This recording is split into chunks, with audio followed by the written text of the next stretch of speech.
Well, hey, thanks so much for joining us here on the Daily Brew. I feel like it's almost like a Christmas Eve feeling because it's 4th of July Eve. Oh, yeah. This one's right up there with Christmas for me. It's one of my favorite holidays. Yeah, I think so. I think it's a celebration. It's like the getting out and enjoying, like, beautiful Arkansas and Oklahoma. That's the best part. Oh, for sure. And just, I feel like everyone gets excited about it, right? It is kind of like Christmas. Everyone's excited. Everyone gets to go and have fun. And it kind of brings back the nostalgia, I feel like, of being a kid, like out on the lake or shooting off fireworks. Yeah, definitely so. And it's going to be busy around our area.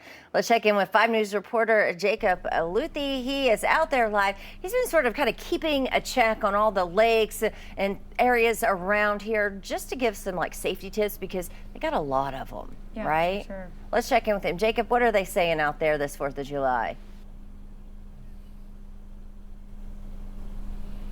Yeah, good morning. It's going to be a busy weekend, and safety and fun are not antonyms, right? They should be.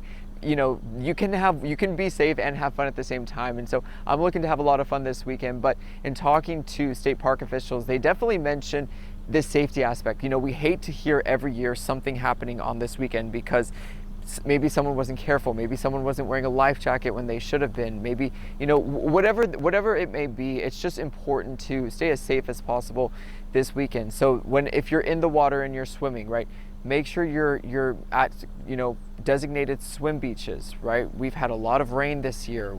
Currents can be high, the water levels can be high. There can be debris in certain areas. Make sure you're sticking to those areas if you're going to be out there swimming. We talk about life jackets. That's a huge thing. It's in the name. Life jackets save lives, and that's one thing that state parks officials were talking to me about. Sometimes we can people think, oh, I'm not going to wear it, it's too uncomfortable, or because like the design doesn't look right or it's not matching what I'm wearing, right? But there are a lot of different types of life jackets now. There's ones that paddleboarders can use. It keeps your arms moving, right? You can, get some smaller ones. There's also ones that actually inflate once you actually hit the water. So it's not gonna be bulky all the time. There's so many different varieties, so many different options now for people trying to stay safe. And just make sure that, when you're out here this weekend, you're having fun, you're paying attention to signs, you're paying attention to buoys, you're paying attention, if you're gonna be jumping off cliffs, again, if the water's murky, again, if we don't know what kind of debris or storm damage could be in the water, just make sure that you're being extra cautious, and boaters as well, paying attention to signs, doing all that stuff, right? It's just gonna be a very busy weekend out there. But I know a lot of people, and in talking to state parks officials, they say that a lot of Arkansans really pay attention to those signs, they pay attention to those buoys, they look after each other, so that's good news to hear as well. All right, stay safe out there, Jacob. Thanks so much for that. All right, Danny, you haven't been to a fireworks show, right? Well, not here, no. Yeah, so you got to see how we do it around here. They're big. It's bigger in the South. Everything's bigger in the South, right? Right. So do you think maybe you'll go to one of the city ones, or are you guys going to shoot fireworks off? Oh, we're not going to probably shoot any. Our apartment complex has already said, no, you can't. I mean, it's not a great area to do it anyway. Tiffany knows because she used to live there. But we might go to some local shows just around the area, just maybe in Fayetteville or wherever. So probably get something, and then I have to work Saturday morning, so probably make it quick, go to bed, at least try to go to bed with all the fireworks going off. But yeah, I got to get a little taste of it for us this year. Every city does a big one, and they do it right. It's so much fun. Oh yeah, for sure. All right, well, National Bikini Day is coming up, and what better way to celebrate than with a romp through the ladies swimwear, just to take a look, right? Well, there's a Wave of Style exhibition in Miami that's underway right now, which takes a look at the history of the fashion. It dives in at the 19th century when America's first started heading to the beach for fun, which is 100 years ago. Now, men, they typically wore one-piece suits before ditching them for trunks. Not know that. I didn't either. Yeah, like the wrestling type. Yeah, they were suits? like romper looking. Yeah. Interesting. Yeah, it was in the early 20th century when women started to show more legs and arms, and then 1946 we had this French designer Louis Rayard who introduced the bikini. You think that was kind of like the high waist bikini, like the one we see right there? Yeah. That's a classic. I think that those are like the classiest of swimsuits. I think so too. And then, I feel like they kind of got smaller and smaller once you sort of hit the 90s and the 2000s. They were teeny things. It goes in phases though, right? Because it was like that early 2000s especially. Oh yeah. That was the low rider, tight, phase. And then we went through like the oversized swimsuits were like all high-waisted, and now one pieces are back. Yes. And so it's just interesting. I feel like we're kind of in that era now where you can wear any of them and they're all in style. Which, if you think about it, I feel like the one piece is the best because wearing bikinis are not comfortable. I don't care what anybody says. One pieces are? Bathing suits in general aren't comfortable, are they? I mean, I mean, I guess I can speak it's for just guys. like shorts for guys. Yeah, it's just like, I will say, obviously, like taking them off after it's wet is annoying as all heck. I mean, it's horrible taking that off, but for the most part, it's, again, like you said, just kind of wearing like shorts. when you're in the water and you have the trunks and like, isn't that an uncomfortable? It's like a lot of material. It is, but it's not like the most uncomfortable. I mean, especially, I mean, you can get like now, like you said, there's many varieties, so it's not too shabby. If you get the right fitting ones, sometimes people get the more like tight ones, so that if they're going on a water slide or something, you don't see the family jewels. But for the most part, for the most part, they're pretty. They can be pretty comfortable. Yeah, I'm wondering because I guess Speedos, that's a taboo word, I guess, but that seems like it'd be the most comfortable thing. Really? No. Oh man, see for me, like that would be uncomfortable for everyone else. I feel like that'd be super tight. I don't know if I could wear one. I just don't. Let's end this conversation. Yeah, I was gonna say before we say something we regret. I'm just saying something that isn't like a whole bunch of material in the water just seems to be like the best option. Yeah. Well, like I said, I just like to stay in the boat and tan. There you go. All right, I guess it doesn't matter if it's comfortable at that point, right? Yeah, exactly. All right, let's talk about something completely different. One marks the 141st birthday of a Lady Liberty, the statue that ushered in thousands of people in New York City since the late 1800s. We could kind of run down the history on this for you, but that's a little bit boring. But Tiffany, what did you discover about the Statue of Liberty? Well, it's given to us by France, right? Well, right. It used to be copper.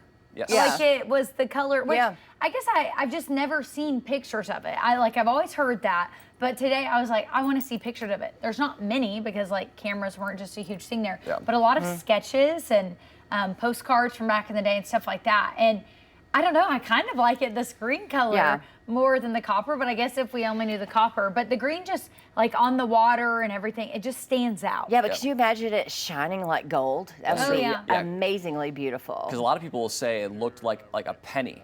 So like that copper feel, but if you see a really old penny, you know how like it kind of looks green a little bit, it oxidizes, so that's kind of the equivalent, but it oxidizes very nicely, not like kind of a dirty penny. Obviously it was built very well, but yeah, my goal is to eventually get to Ellis Island because I mentioned in the show, my great grandma came from Italy. That's so cool. From Calabria, came through Ellis Island, I think in the late 1800s, early 1900s, so it'd be really cool to go there, and then obviously want to go to Italy. That's another story. Yes, you need to go. But just to see the history of it as well. Yeah, the Statue of Liberty is so cool. I went once in the 4th grade when I was little, and all the pictures of me and my American Girl doll in our matching outfits in front of the Statue of Liberty. And I remember it was a really windy, kind of gross, cold day, and in all the pictures, our hair was like crazy. But it was really cool, especially at that time we were learning like American history in the 4th grade, and so it was like what I was learning in the history books, I was getting to see there.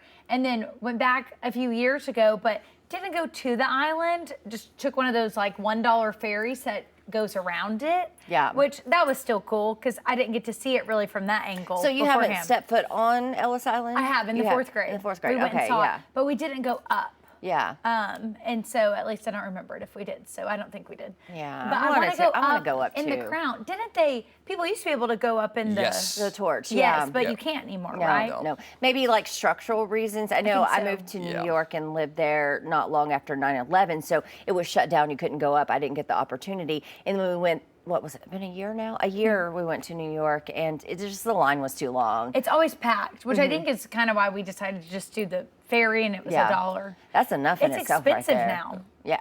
To go in. No, Isn't that's it like true. $60? Yeah, if not more. I mean, just to like go to the Empire State Building, you're like $75 to $85 per person. Okay, but Empire State Building, you have to do this. You have to go at night. Yeah, I'm Oh, sure. yeah. That was the sure. coolest thing I've ever seen. Yeah. Living in New York, I've seen the New York skyline from probably every angle except that one. You've Really? got to do Oh, it. you gotta That's the check the coolest box. thing I've ever seen. Yeah. I lived in a building, and it was, I think, 14 stories high. We'd go on the top, and then there was a fire escape that went up even higher, up a water tower, so you could just see everything, like the MetLife building. It was beautiful. That's cool. And you That's see a lot of like green tops in New York, which means those buildings were copper too at one point. A lot of green sure. tops in New York. Well, when you go to these cities that just were built like a while ago, like everything's pretty new here and in Oklahoma, right? But when you go to cities like New York, Washington, D.C., Virginia, things like that, like they have all those old historic buildings. It's so beautiful. All right, well, speaking of 4th of July, nothing is more patriotic than Walmart. We got a little history. That's right. We got a little history for you here, which opened up, can you believe it, 63 years ago this week. It's kind of crazy that's all it's been, honestly. I know, it seems like it's just been around since the beginning of time. It's such a big corporation. It's like only 63 years they could build that. Yeah, that was the site of the first Walmart where 500 people waited in line to check out the new store. So popular then, popular now. Oh yeah, it's the biggest company in the world. And it's really cool because just within 5 years, so Walton's owned 24 stores. And then, of course, as we know, hundreds and hundreds of stores today. I mean, here in Arkansas and Oklahoma, they're just about in every neighborhood. But, you know, you get to other states and you see it too, and then it just feels like you're at home. Oh, yeah. Oh, yeah. And working with a husband who works at, or like living with a husband who works at Walmart, every road trip, we have to stop at every Walmart on the way. Yeah. Because he wants to see them. And they're everywhere, just like a McDonald's, which is fantastic. So. Yeah, it is fun. It is fun to see all the different ones and how they set them up and stuff. For sure. All right, let's talk about an historic shift in college athletics. It's underway following this landmark June settlement in House versus the NCAA, which will now allow college athletes to be paid directly by their universities. It's the first in NCAA history. So the cap, though, $20 million. Schools beginning to adopt this structure. Early projections showed the majority of the funds, of course, will go to football, because I feel like that's the most of the moneymaker, right? Yeah. For a university. Yeah, especially for, you know, a university in the Southeastern Conference like Arkansas. Maybe not so much Arkansas themselves, but like Alabama, Texas A&M, Georgia. The moneymakers are going to be football, and then that's going to be most of the money, and then the second would probably be basketball. And so now Baseball makes money here too. And baseball does, yes, especially in the SEC. But it all depends, especially with those colleges, you know, that have, you know, one or two really good sports, and then after that, or you're just leaving the rest on the side. So that's why this is a big decision. And this goes back to just paying college athletes themselves in general, based off their name, image, and likeness. You know, they were under the image of their student athletes. And that's a whole other topic. So this will be interesting, especially because if a lot of those universities have those higher salaries, this become like the professionals, like, hey, we can pay you a little bit more. So it's a little bit of a... I don't like it. Yeah. I don't know about this. I just feel like too much is going on. This might be an unpopular opinion, but I think there needs to at least be a cap on NIL. Yeah. Because NILs, it's like a lot's going on here. We're getting full scholarships, of course, great, love that.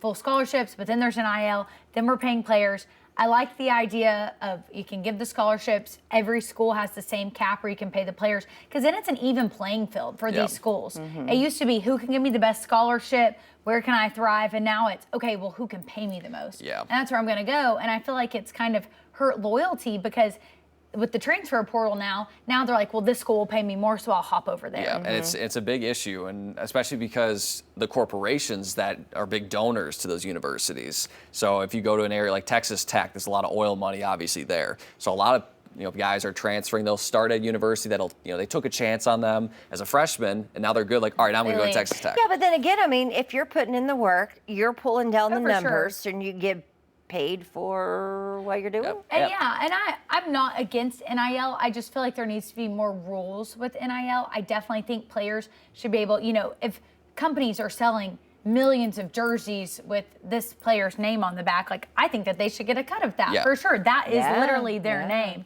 But it's just this fact that you can sit the bench and make $8 million. Like Archie Manning, because that his name is Manning. It's just like that. I feel like there needs to be some kind of cap. Yeah, that's a whole other story about Arch Manning. But on the flip side, I'll play devil's advocate here shortly. The good news is for that is that, like, it allows guys that maybe aren't going to make it pro, or if they do, they're not going to be as good. Those guys, those fourth, they can make money. So it does have some benefits. Again, it's just that it's been a age-long question, and so we'll see how this kind of operates. Yeah, I agree. I'm just a big fan of it. If you do the work, you get paid for it. I agree with that's that. just top priority. I just think right now it's kind of like a free-for-all. Like, I feel like there needs to be a little structure. Yeah. And then Tighten from it there, it'll be good. Yeah. I just think right now, no one really knows how it works. And you see a lot of these legendary coaches getting out of the sport because they can't recruit for just being good anymore. They have to have the money too. Yeah. And if you go to a school that doesn't have the big oil money donors, you can't compete with that, you know? So I don't know. I think there needs to be some kind of cap, but that's just my opinion. Well, let's talk about some lost goodies. There's this guy back in 2010 named Wayne Corprew. He lost his wedding ring while cutting a Christmas tree in Virginia. Now, he returned with a metal detector the next day. He couldn't find it, right? Well, these people, Darren and Samantha Gilreath, they took over in 2018, and Wayne left behind a handwritten note saying, hey, if you ever find this, give me a call. They actually were tilling soil, and they found it and gave Wayne a call. That is wild. And it's just crazy. I didn't catch that earlier when we were talking about it, that it also changed ownership, and they still kept the log of the lost things, and we're looking. That's just wild, and that's great ownership right there. Yeah. They really care about their customers. How do you find it? Because you know what tilling up the earth looks like. How do you find a ring? That's like a needle in a haystack. Yeah, that's crazy. I wonder if the sun like shone on it just perfectly and it shined at them. That's the only thing I can think of. Is it still gonna shine 15 years later? I guess unless the dirt preserves it, who knows? Well, it's also just wild, like storms, things like that. It didn't really move. Yeah. Right? Like a heavy wind gust didn't just take it. Well, you and I, we probably could have used some people like the Gilreaths the other day when we were on a sailboat. And Danny, this was so sad. I caught it on video. We're on a sailboat. She's messing around. I'm filming her, and all of a sudden her earring. My hoop earring, my signature hoops I wear every single day. It goes fell bing, off my bing, ear right and into the water. off the boat into the water. Oh, I Tiffany. was like, you gonna go after that? They Not were a nice chance. earrings too. Not a chance. Gotta get new ones. No. That was kind of sad because there's nothing you can do, literally. Now, okay, it is really sad because they were nice, but it was broken, and so I was playing with fire there because it has been falling And you got burned. Yeah, it has been falling off lately, and I guess I forgot to take them off, and it came off, and I was like, well, there it goes. All right. So, well, never to be seen again. I'll have to show you the video. Yeah. All right, so let's talk about the weather going into 4th of July. Looking pretty good. Yes, looking pretty good. Pretty typical this time of year in terms of warmth. It'll be a little bit muggy as well. The good news is those rain chances, they aren't that widespread for us tomorrow, but they will be there during the afternoon and early evening hours. So just be mindful if you're out on the water, spending time outside. Check that radar. If you see some clouds moving in, they look pretty menacing. Maybe, check the 5 News app and go, oh, there's some storms coming in. They're going to be very quick. I think maybe 20 to 30 minutes, and they'll pass by, but it's something to definitely keep an eye on. And that pattern continues for much of the week next week. A little bit more of a better chance for Northwest Arkansas early next week, Monday and Tuesday especially. But the River Valley, same kind of deal. A little bit of a better rain chance today, especially in southern LaFleur County. But for the most part, I think we'll stay dry, a little bit more cloud cover. And then into next week, it's a little bit hotter, a little bit muggier. That feels like around 100 to 105. As we talked about during the show, it could be a whole lot worse tomorrow. So we'll definitely take the forecast we got. Just, again, be mindful of those rain chances. Good news is not expecting anything severe. All right, sounds good. Now, don't forget, make sure you tune in tomorrow here on the Daily Brew. It'll be the 4th of July. We'll have a few surprises in store. Yeah, we'll we're going to have a lot of fun tomorrow, so celebrate with us. See you at 7 a.m.